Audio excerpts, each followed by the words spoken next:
The orchid appeared on a Tuesday, which should have been my first sign that the week wasn't going to follow its schedule. Tuesdays belonged to the interagency calls that stacked 3 deep before noon, to the compliance reports that materialized on my desk like clockwork at 8 a.m., to the particular brand of controlled chaos that kept Nash Strategic Group running on the 14th floor of a building 3 blocks from the State Department. In the 2 years I'd worked as chief of staff for Carver Nash, I'd learned to treat Tuesdays like something sacred, structured, predictable, zero tolerance for deviation. And then I came back from the 2nd floor conference room to find a white orchid sitting on the corner of my desk in a slim crystal vase. It was elegant, single stem, long and precise, the kind of thing that looked like it had been chosen by someone who'd actually thought about it. The card tucked between the leaves said, "For the woman who thinks 3 moves ahead. Q." I didn't know anyone who signed with just a Q. I was still turning the card over in my hand when the door to Mr. Nash's office opened. "What is that?" Not a question. Carver Nash didn't inflect his words upward when he intended something to be answered. It was a flat statement, deliberate and very still, and I turned to find him standing in the doorway with his jacket already buttoned, which meant he'd been in the middle of a call and was heading somewhere, and his eyes were fixed on the orchid with an expression I couldn't immediately name. "I don't know yet," I said. "I just got back." He looked at me. That particular look. The one that meant he was running through possibilities faster than I'd be able to follow, and held it for a moment that stretched longer than it needed to. "Have Alden run the delivery origin." He turned back toward his office, "and have it removed from the desk." I looked at the vase, then at him. "It's a flower. It's an unvetted item from an unidentified sender arriving at a secured workspace."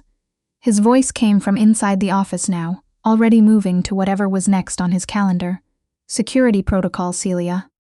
He was at his desk, done with the conversation. But for just 1 second before he'd turned away, something had crossed his face that had nothing to do with security protocol. I'd seen it and I'd filed it away in the same drawer, where I kept a lot of things I wasn't ready to look at directly. I set the card down and went to find Alden. Nash Strategic Group handled defense policy consulting, private sector advisory work for government contractors, and strategic risk assessments for firms operating in complicated geopolitical spaces. Legal on every surface, layered enough underneath that I'd learned by month 4 which questions to ask and which ones to let sit. Mr. Nash had built the firm from 2 people and a rented conference room 8 years ago. Now we were 32 staff and a client waiting list. He was 39, unmarried, and ran the office with the kind of exactness that made other executives look like they were improvising. He preferred results over explanations, silence over pleasantries, and the windows over his desk chair. Most of his real thinking happened while standing, looking out at the city below. I'd learned to read the angle of his shoulders the way you learn to read weather. Squared meant he was solving something. Pulled slightly left meant he hadn't figured it out yet. I'd learned a lot of things about him over 2 years. I'd been careful not to examine why. Denise, who handled media relations on the 12th floor, and came up to steal coffee from our machine at least twice a day, spotted the orchid 20 minutes after I'd moved it to the windowsill. She looked at it, then at me, then at Mr. Nash's closed door, with the expression of someone who already had a theory. "Someone put thought into this," she said. "Orchids are deliberate. Who sent it?" "I don't know yet." "Has he seen it?" "Yes." "And?" "He said to have it removed." She made a sound that wasn't quite a laugh. "Of course he did." She refilled her coffee and looked at me with the gentle persistence of a person who had been noticing things for months and was running out of patience for not saying them. "You know, in 2 years I've never once seen that man take a personal interest in what shows up on anybody's desk. But the way he watches your workstation when you're not sitting at it.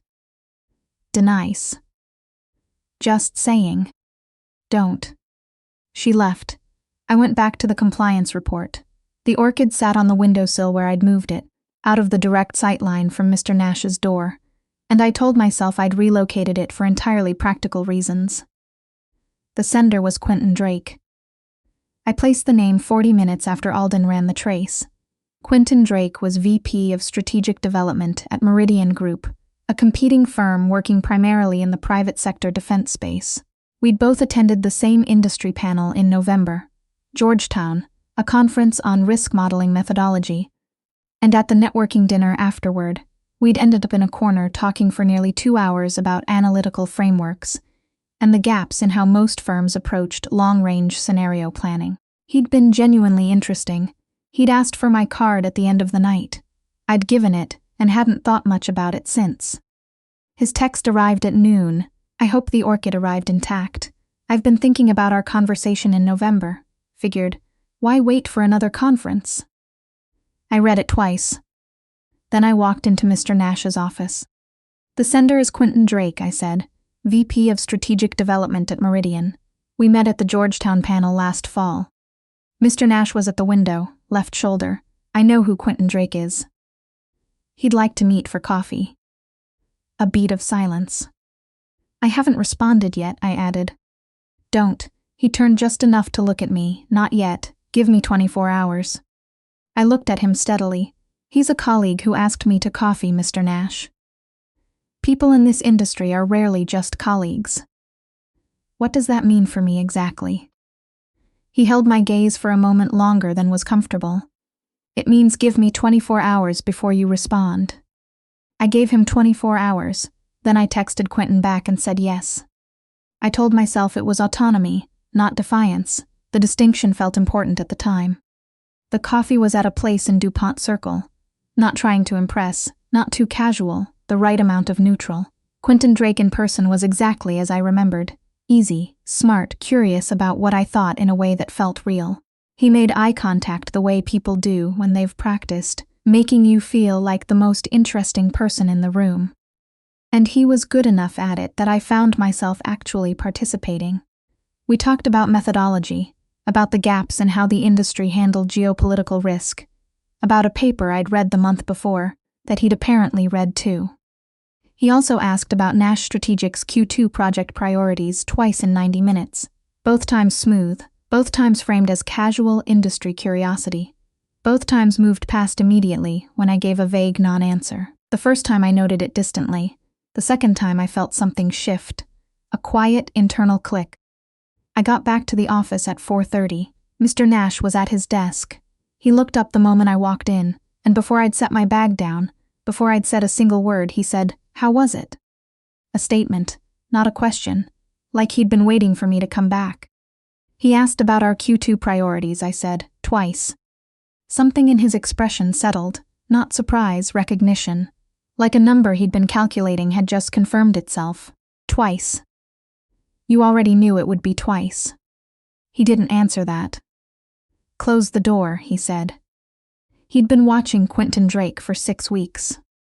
Not because of me. I wasn't the origin of the thread. Meridian Group had been quietly approaching staff at 3 competing firms over the past 8 months. Junior analysts, mid-level consultants, people with access to project documentation, who might not fully understand what they knew or how much it was worth. 2 of them had taken what looked like freelance consulting contracts and turned out to be structured information pulls. A third had raised a flag with a federal contractor. That flag had made its way to someone at State who owed Mr. Nash a conversation. He'd been building a picture, quietly, systematically, the way he built everything. Drake is the relationship arm, Mr. Nash said. He was standing rather than sitting, which I'd learned meant the information had been weighing on him long enough that he needed to move through it. He identifies targets, builds rapport over time. The extraction is gradual, nothing dramatic, nothing that looks like theft, just a person who trusts him enough to be unguarded. I sat across from his desk and let the cold clarity of it settle. He arranged to be seated near me in November. Yes.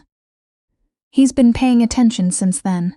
I thought about 3 moves ahead, the specific, deliberate language of it. How long have you known I was specifically on his list? A pause. Since January, he said, when his contact pattern started showing a focus.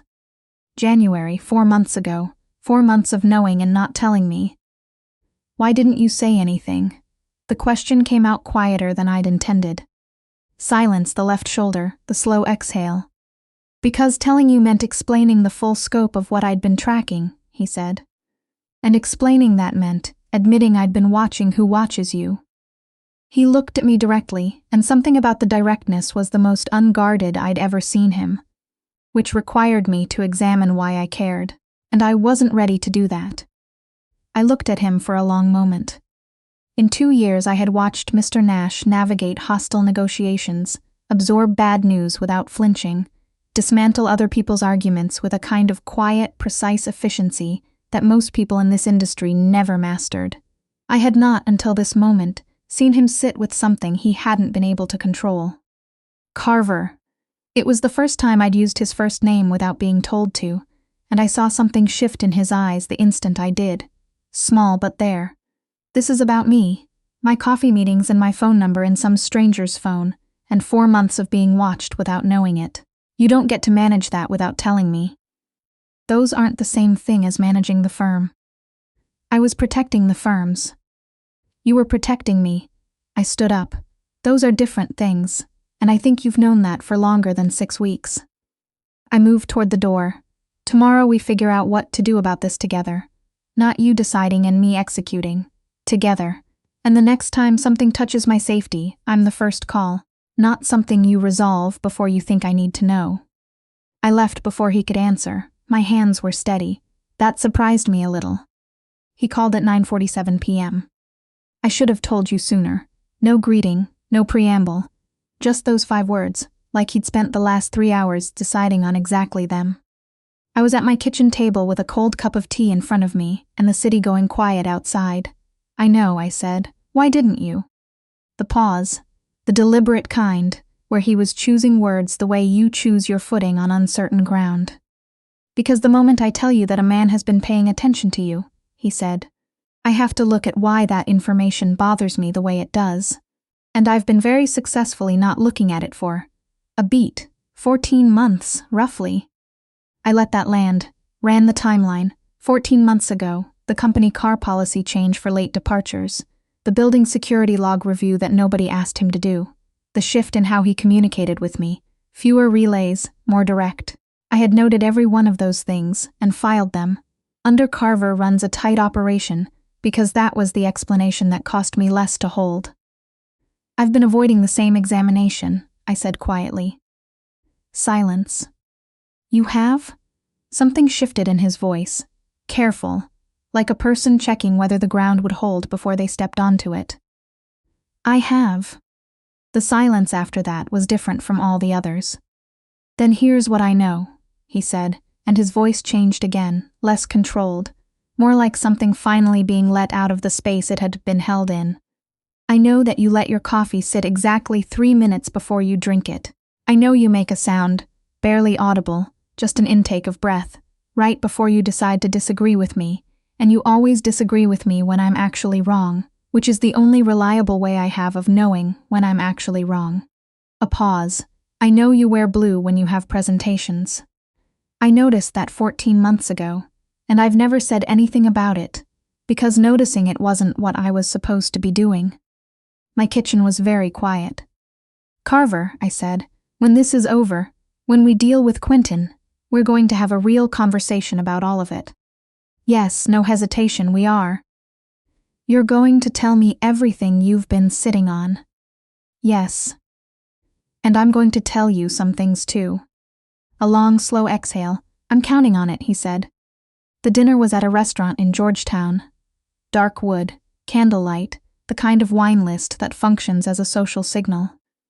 I arrived in something that said I'd made an effort without saying I was trying to impress anyone, with a mic that Alden had fitted so carefully you would never have found it. Somewhere in the room, a member of Alden's team nursed a glass of Pinot she'd barely touch all evening. Somewhere closer than I'd been told, Carver was waiting. Quentin Drake stood when I came in. He was charming. I'd already known that, and the performance he put on over the appetizers was polished and warm, and, underneath it, patient the way something patient is when it knows it's about to get what it's been working toward. I waited until the main course. Quentin, I said, setting down my fork, I want to ask you something directly. He looked up, pleased.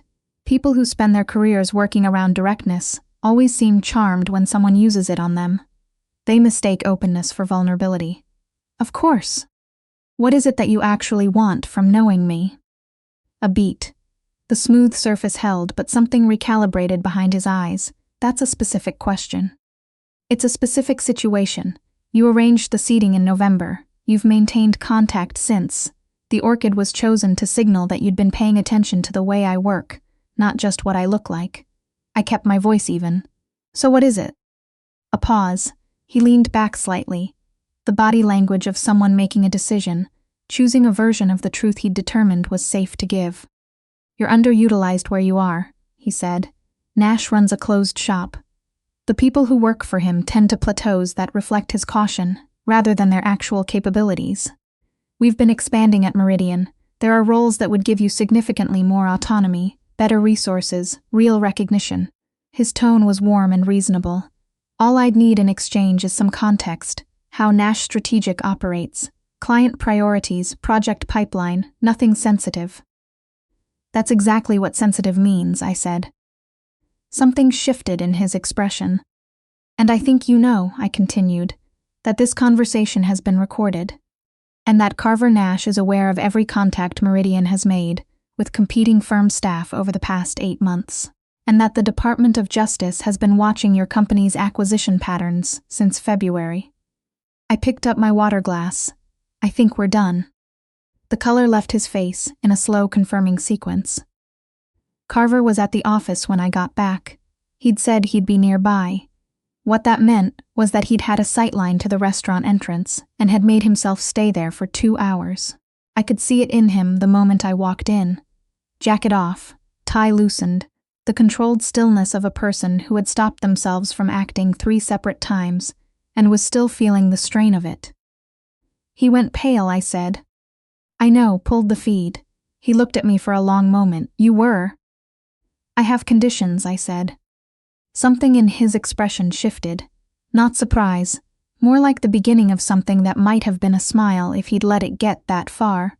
Of course you do. I'm not stepping back from this role.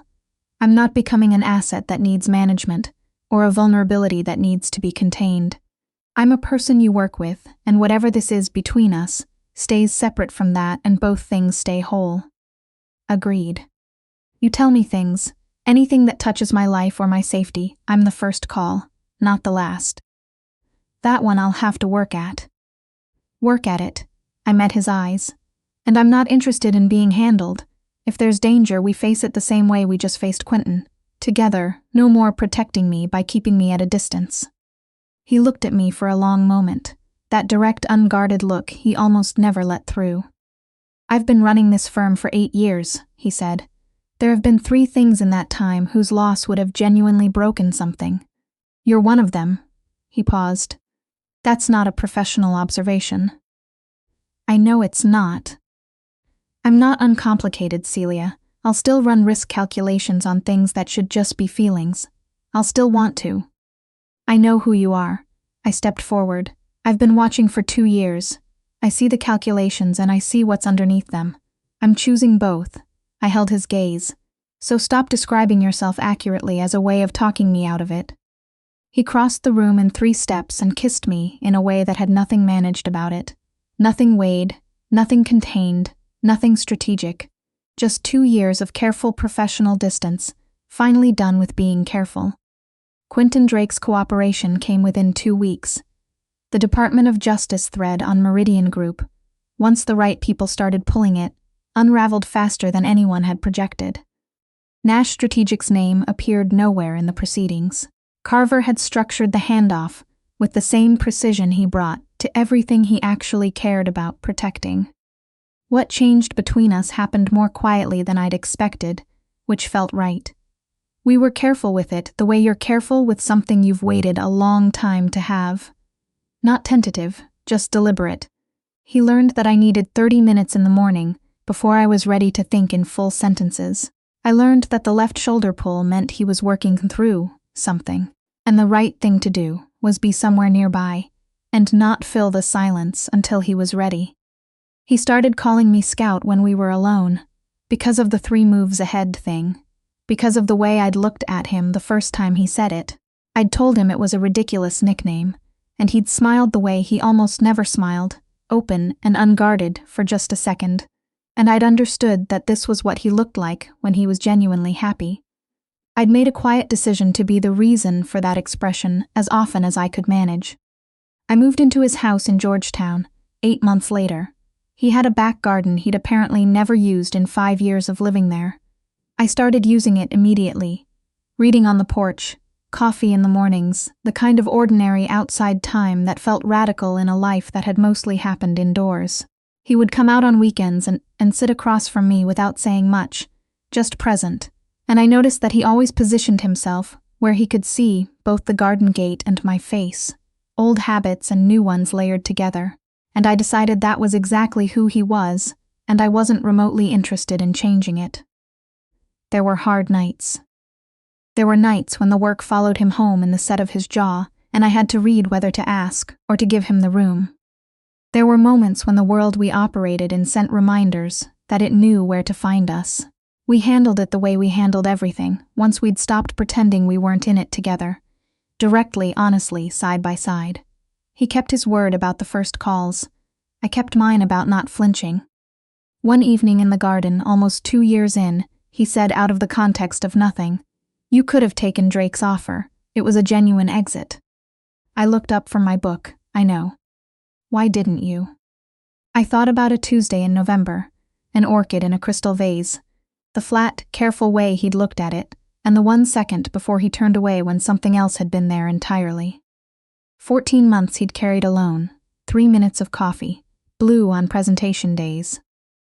"Because someone here noticed the way I think," I said, and decided it was worth something. He looked at me the way he did when all the calculation dropped away, direct, open, just the thing itself. And then he reached over and took my hand and held it in the easy way of people who have decided to keep each other and stopped needing to announce it. The city ran on past the garden walls. The evening settled quietly around us, and I thought about how simple it was, in the end, not uncomplicated, not without cost, but simple at the center. 2 people who'd spent 2 years watching each other carefully and then finally, chose to look directly. That was enough. It was more than enough. It was everything.